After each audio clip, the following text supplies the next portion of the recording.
Mootummaa garagalchuun nun barbaachisu kuttee waan hin jeefne sirriitti mamma. Qabsoon hidhannoodhaan noormalii silaa asii ol nyaata.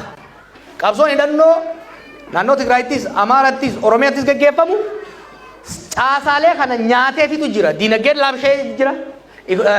Birookiraasiin laamshee jira. Amma bar bulchaan maal hin jiru. Milishumaatu nama cafaqa malee wanti tajaajila uummataa sadarkaa qabaleetti kennu hin jiru.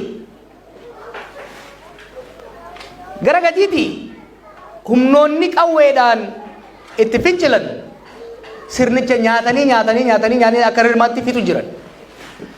Gama oliiti osoo namni humni biraatu hin dhiibin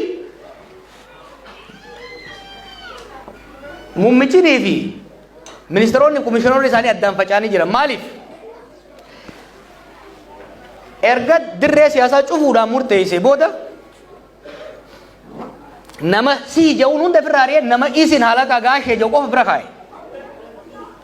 Kaakistokraasii waan jenni jira. Kaakistokraasii jechuun maal jechuudha? Hoggaa namoonni dandeettii hin qabne, amanamummaa hin qabne, naatoo uummataa hin qabne, incompetent, irresponsible, corrupt warri ta'e qofti hoggaa biyya bulchan kaakistokraasii jedhama siistamni sun. Kanaaf ministeeronni kun amma qaalichanii sodaatan.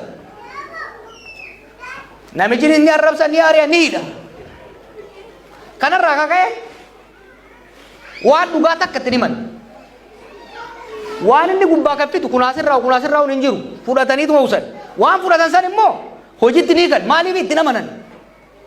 Takkaa itti namanan, takkaa dandeettii isaan qaban. So qaallichinii fi ministeeronni isaa wal quban qaban ni fakkaatan malee. San qofa osoo hin ta'in biyya ollaa hundaan wal lolee jira. Somaaliyaadhaan wal lola, Eertiraadhaan wal lola, Jabuutiidhaan wal lola. Keeniyaan an keessa tureenis akkasumara jaalaltiin jirtu. Uganda, Rwanda, addunyaa mara except Emireet malee biitii takka shariika Itoophiyaan jirtu irra nan.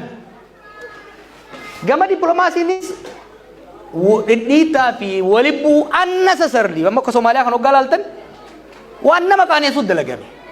Sababa kanaaf kaasii mormitoonni isa tuqan ol mataa isiitiin caasaa jaaree fi walitti bu'iinsa adda addaa godhu. Fakkeenyaaf gama diinagdee fudhadhaa. Diinagdee maaltu laaffise? Diinagdee kan laaffise inni guddaan lola. Garuu waan lolarraa hafte akka waan biitii sun quuftee maallaqa bika yoo nan beekuu baadhe malee biitii sun gaaza lafaa ba'u ka gurgurtee maallaqa bika geessuu dhabde hin qabdu. Masaraa mootummaa ittiin ijaara. Riizoortii isaa fi namoonni muraasni qofa itti bashannanii ittiin ijaara. Maallaqni lolaan dhume. Lolli maal godhe? Qonni akka hin dalagamne godhe. Ganda keessan bilbila gaafadhaa.